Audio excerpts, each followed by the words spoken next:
They mocked a black CEO at the hotel desk. He pulled the deal worth $2.8 billion. The card that cost billions is more than a story of corporate fallout. It's a mirror held up to the everyday moments of quiet injustice that too often go unchallenged. In a world where discrimination hides behind politeness and credentials are questioned based on appearance, this powerful narrative invites readers to see how structural bias survives, not in shouts, but in smirks, delays, and lowered expectations. Before we start the story, write in the comments from which part of the world you're watching today. The lobby of the Lancaster Grand smelled like money. Not perfume, not cologne, money. Polished brass, subdued jazz, and the kind of silence that followed wealth wherever it chose to rest. Daniel Whitaker stepped through the glass doors exactly 4 minutes before her reservation time. Not that it mattered. No one looked at the clock when you wore a suit that crisp or heels that deliberate. Except, of course, when your skin told a different story. She walked up to the reception counter with her usual grace, a kind of quiet that made people assume she was used to rooms like this. And she was, just not always welcomed in them. The young man at the desk, early 20s, confident in the way only the very green are, glanced up from his screen. His smile came a second too late and didn't quite reach his eyes. "Can I help you?" he asked. Not welcome, not good evening. Just the utilitarian phrase. Daniel nodded. Reservation for Whitaker. Daniel. He hesitated. Daniel knew that pause. She had catalogued it over the years. It was the sound of a brain shifting gears, looking for a Mr. Whitaker instead, then noticing the name again, then noticing her.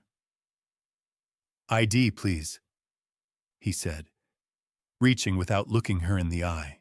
She handed over her driver's license and a slim black card. The smile curled.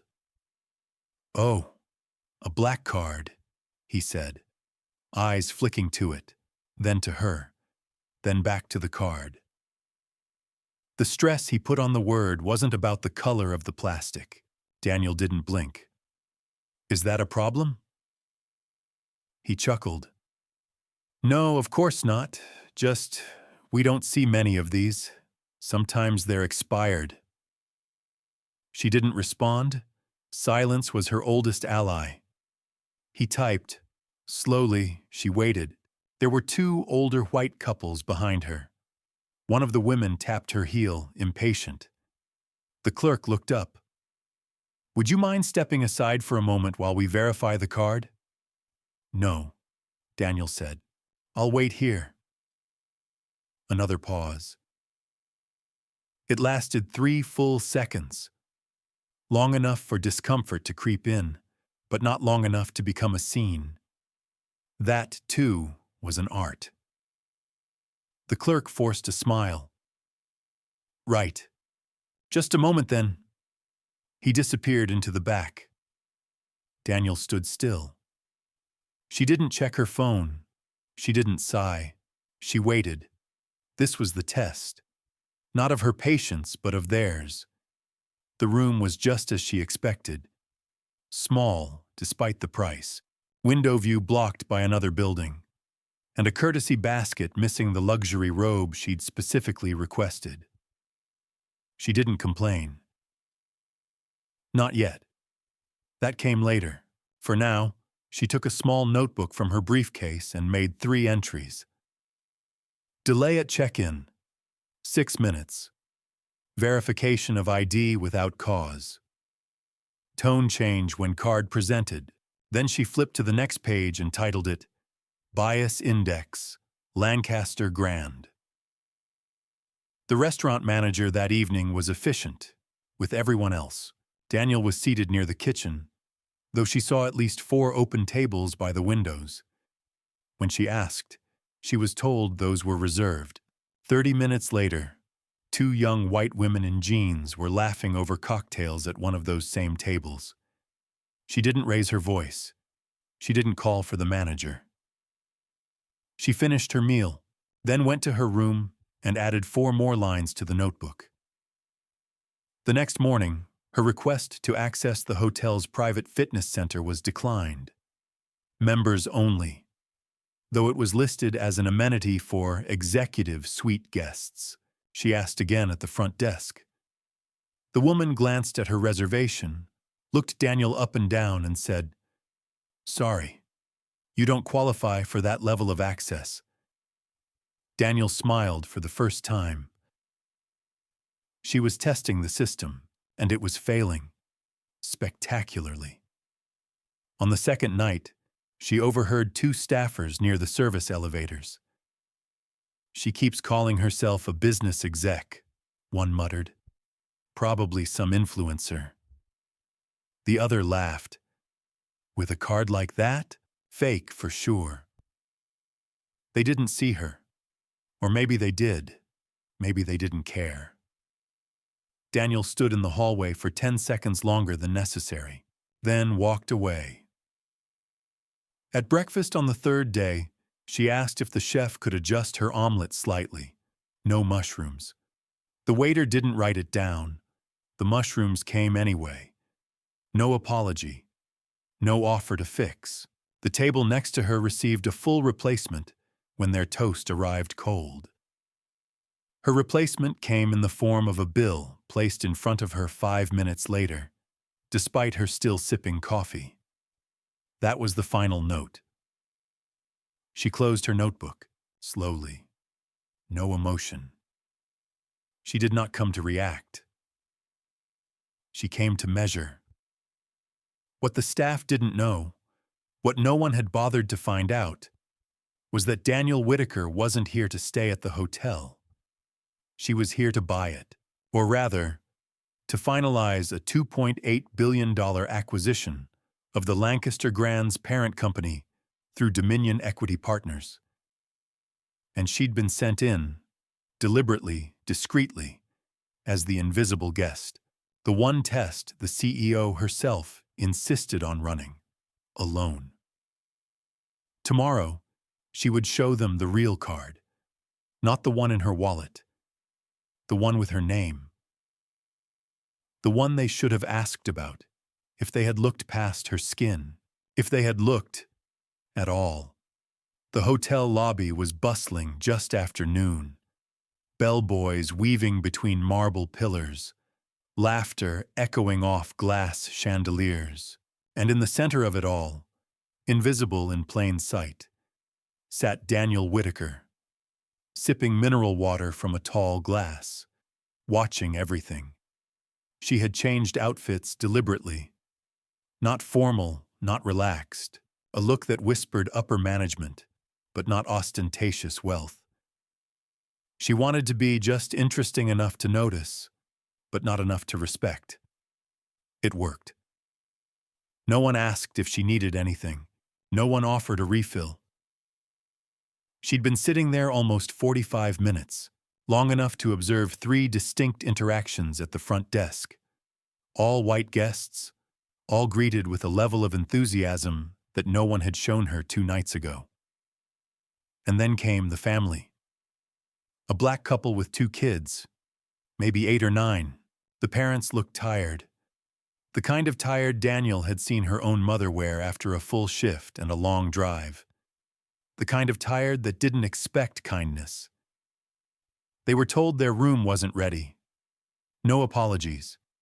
No drink coupons. No offer to store their luggage. They were told to come back in an hour. Daniel's pen moved swiftly over the page. She wasn't angry. Not yet. She was gathering. In her room that afternoon, Daniel opened her laptop and began creating a spreadsheet. Not to vent, to document. Column A, time. Column B, incident. Column C, race of guest. Column D, treatment type. Column E, staff involved. Column F, notes. She cross-referenced each line with subtlety. No speculation, no exaggeration, Just facts. A low-grade audit of discrimination by a woman who'd once been a forensic accountant before she learned money moves faster in private equity. Her notes were damning in their precision. Tuesday, 14/17. Guest, black female, solo, asked for early check-in, denied. Next guest, white male, solo, asked for same, approved. Rooms of same tier available per booking portal. Tuesday, 19:52. Restaurant offered corner seat near kitchen. Other open tables denied upon request. 2 white women seated at same table 15 minutes later. Staff: Emily, waitress; Charles, host. Wednesday, 09/11. Denied access to executive fitness suite. Staff stated, members only. Guest status includes access. Policy confirmed via hotel website. Guest, white male, allowed access 10 minutes later. She didn't need the footage yet. She was saving that, because Daniel wasn't just watching with her eyes. She had quietly placed 2 voice recorders, one under the table at the bar, another in the hallway near the elevators. Legal? Barely. Provable? Yes. The firm's legal counsel had advised her to collect passively, act precisely. At exactly 4 in the afternoon, she called the front desk. Yes, Ms. Whitaker. Her voice was smooth. I'd like to request a meeting room for tomorrow morning. Private, soundproof, if possible. Of course. For how many people? Just one. Silence. Then, we'll reserve it under your name. Please list it as Dominion, no last name. More silence. Then, understood. She smiled. That evening, she visited the bar. Same seat, same bartender. She ordered sparkling water, no ice. To her right sat a man in a designer blazer, gesturing wildly about venture capital and deal flows. A consultant type. White. Loud. Oblivious. To her left, a young black woman in a hotel uniform, probably housekeeping, sat with her phone, clearly on break. The man turned toward her at some point, smirked, said, "Are you even allowed to sit here?" The woman blinked. Daniel placed her hand gently on the bar, her voice calm. She's on break. And yes, she's allowed. You, on the other hand, might want to lower your voice unless you're pitching to the gin bottle. The man frowned. Excuse me? I doubt anyone here is impressed by how many billions your clients almost made, Daniel said. But feel free to keep practicing your vocabulary. Just don't do it at her expense. He turned red. The young woman stood, nodded slightly at Daniel, and walked off. The man left a few minutes later, drink unfinished. Daniel made another note. That night, she called one of her analysts. I'll need a comparative behavior matrix, she said. Start pulling reviews on this property.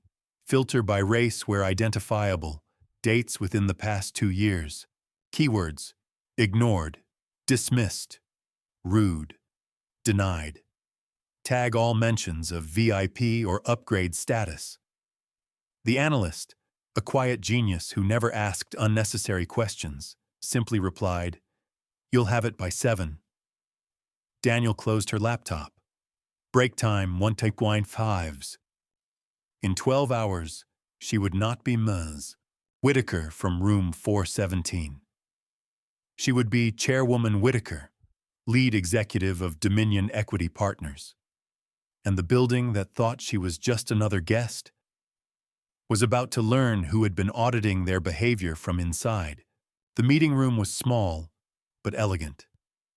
Frosted glass, muted carpeting, a polished mahogany table that hadn't seen much use. Daniel had chosen it herself, not for the aesthetics, but because it was just off the main corridor to the lobby. She wanted them to see her. The room was booked under a pseudonym, Dominion, Confidential Client Briefing. At exactly 8:30 that morning, Daniel entered wearing a navy suit sharp enough to slice through pretense. No makeup, no jewelry beyond a single platinum bracelet.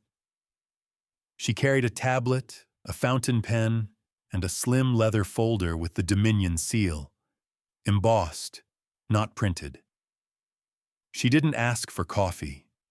She didn't need anything from them anymore. 10 minutes later, a knock on the glass.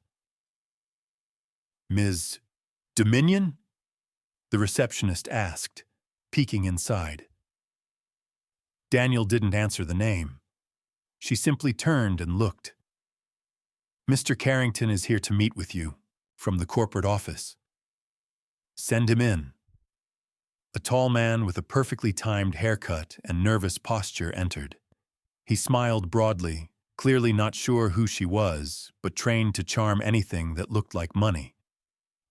"Pleasure to meet you. I'm Edward Carrington, Regional Development Lead for Lancaster Holdings. I understand you're evaluating us?" Daniel nodded once. No smile. "I'm Daniel Whitaker, Chief Executive of Dominion Equity Partners." Silence. His face, practiced and polished, flickered for just half a second. Then a recovery smile.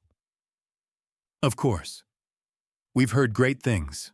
Didn't expect to see you in person, if I'm honest." "No one ever does," she said quietly, tapping her pen on the leather folder. He laughed a little too loud. "So, what can I show you this morning?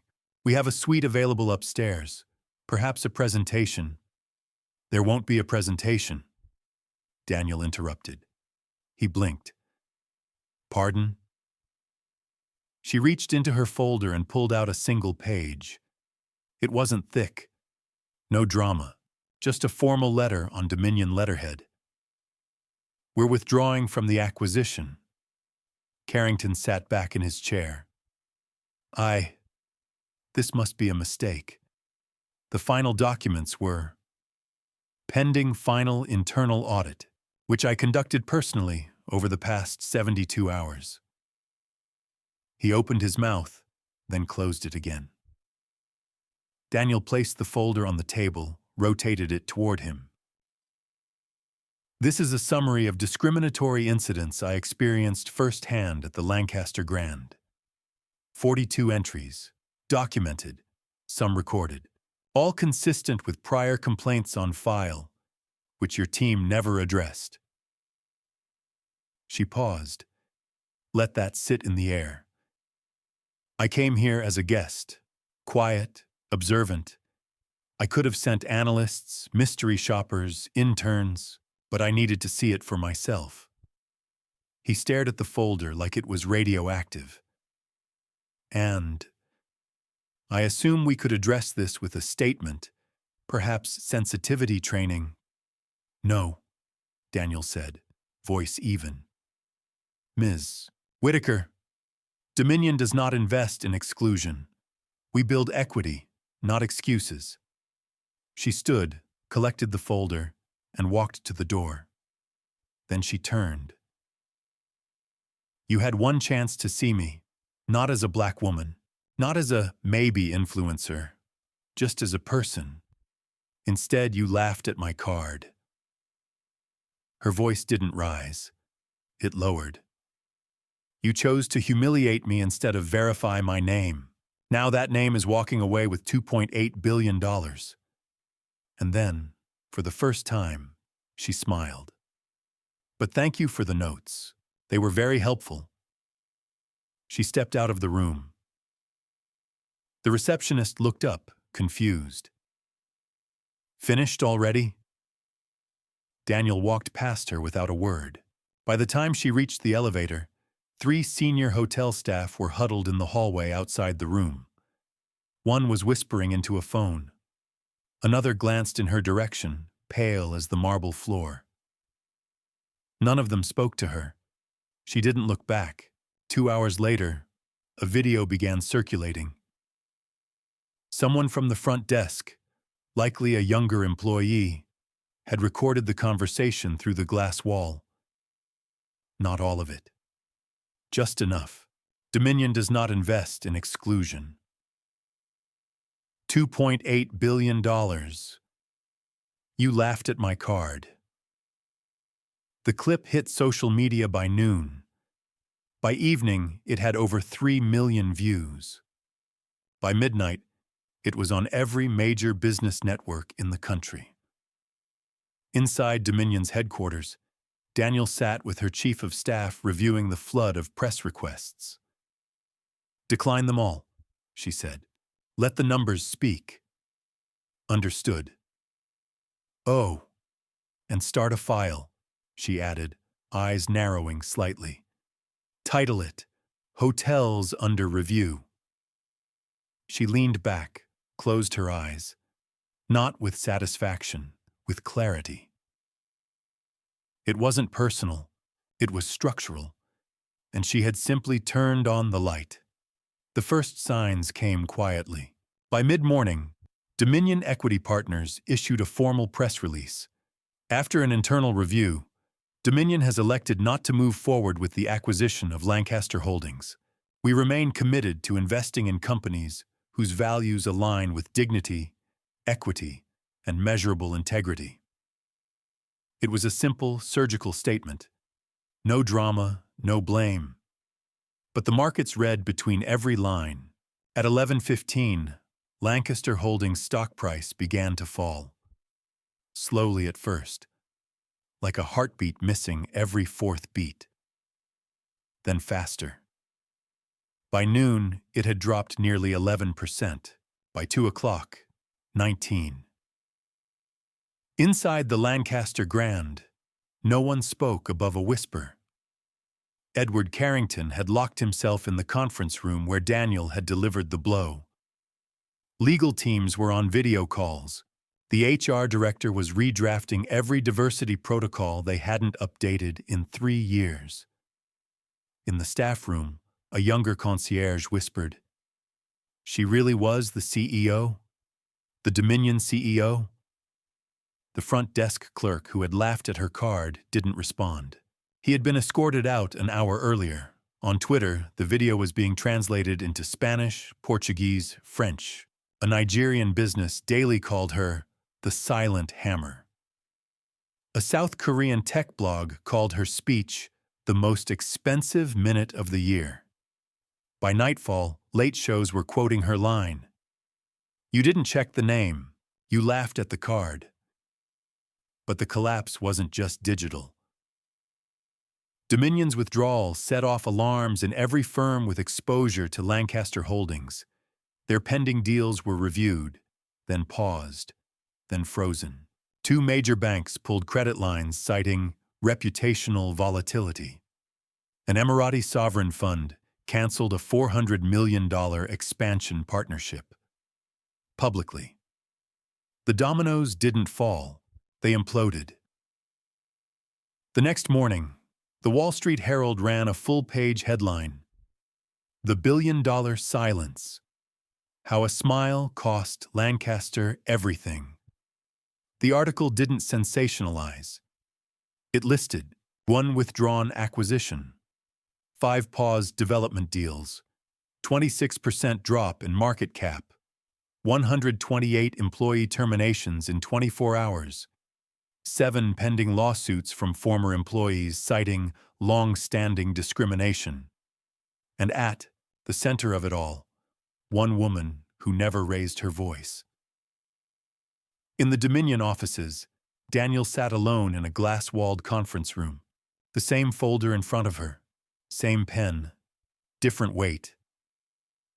Her chief of staff entered quietly. "You're trending in 22 countries. Some asking if you'll run for office." She snorted once. "That's not my war." He nodded. The board wants a statement. They're getting pressured to clarify whether this will be a standard vetting process going forward." Daniel didn't look up. Tell them yes, quietly. He hesitated. And the hotels already in our portfolio? Full audit, she said. Top to bottom. If anyone wants to get ahead of it, they can resign. He nodded again. And Lancaster? Let them rebuild, Daniel said. From scratch. At that very moment, somewhere in Manhattan, a junior analyst was redrawing a presentation slide titled Reputational Risk in Hospitality. In London, a boutique investment firm added bias index to their due diligence criteria. In São Paulo, a podcast episode titled When the Guest is the Investor broke records in downloads. And at the Lancaster Grand, the corner suite once reserved for VIPs sat empty, untouched, silent. Inside Daniel's folder were 5 new proposals: hotels, banks, retail giants, all asking for partnership, all starting their pitches with the same words. We've reviewed our internal culture. We are committed to equity and reform. We've seen what leadership looks like. Daniel closed the folder. She knew better than to believe, most of them, but the ground had shifted. The weight of one card had done what outrage rarely could. It changed money's mind. The story refused to die. A week had passed since the clip went viral. 9 days since Dominion pulled the deal. 11 since Daniel Whitaker checked into the Lancaster Grand as a nameless guest. And yet, her silence still echoed louder than any press conference. Across industries, something had shifted. Not loudly, not violently, but undeniably. In Chicago, a national hotel chain called an emergency board meeting after discovering internal emails describing certain guests as non-priority profiles. Their head of HR resigned that same day. In Tokyo, a private bank revised its onboarding training. One slide now included a quote attributed to Daniel. If you can't see who's in front of you, you don't deserve to serve them. In Johannesburg, a hospitality school added a new module, Discrimination by Design, How Systemic Bias Hides in Service. And in New York, at the very top of a building with its name etched in gold, someone in a designer office finally asked, "Who built our service model? And who did we build it for?" Daniel didn't chase the spotlight. She declined interviews, canceled speaking requests, said no to every magazine cover. She didn't need to explain anything. She had already made her point. And the numbers were still doing the talking. Lancaster Holdings' value remained down nearly 30%. Their shareholders had filed multiple internal inquiries. One board member publicly admitted, "We didn't lose a deal. We lost trust." Other companies scrambled to prevent the same. Dominion, meanwhile, launched a new division called Equity Assessment and Risk, or EAR. Not loud, not shiny, just focused. EAR's first internal memo read, "Bias is not a social issue. It's a financial liability. Measure it like risk. Fix it like failure." Daniel spent the following month mostly in silence. Reviewing portfolios, signing off on audits, visiting the occasional site, not to be seen, but to see. She didn't need to punish anyone. She was too busy building something better. One evening, while walking past the Dominion office kitchen, she overheard a new hire, a young analyst, black, bright, eager, explaining the Lancaster incident to someone. She didn't even raise her voice. That's what killed them. She just measured everything, then showed them the cost. Daniel didn't interrupt. She walked on, a quiet smile on her face. That weekend, she visited her mother in Baltimore. They sat on the porch, tea in hand. "You really broke them," her mother said, not unkindly. Without lifting a damn finger. Daniel shook her head. Not broke. Exposed. Her mother raised an eyebrow. Same thing in this country. They both laughed. Then her mother leaned in, serious. You didn't do this to punish them, did you? Daniel stared out over the yard. The late sun caught the edge of her bracelet. No, she said. I did it so the next woman like me doesn't have to explain who she is before she gets a key card. Her mother nodded once, quiet. Then added, Still, you ruined them with one piece of plastic. Daniel smiled. It wasn't the card, she said. It was their choice not to look past it. 6 months later, Lancaster Grand quietly rebranded. New logo, new leadership, and, for the first time, a comprehensive diversity and anti-bias policy signed by every executive. Daniel received a letter from their new CEO. It was 2 pages long. The only part she kept was the final sentence. Your silence did more than our entire marketing department ever could. She pinned it to her office wall, right above the original letter of withdrawal. No plaque, no headline, just a reminder of what it costs not to see someone, and what it means when one woman decides she's seen enough.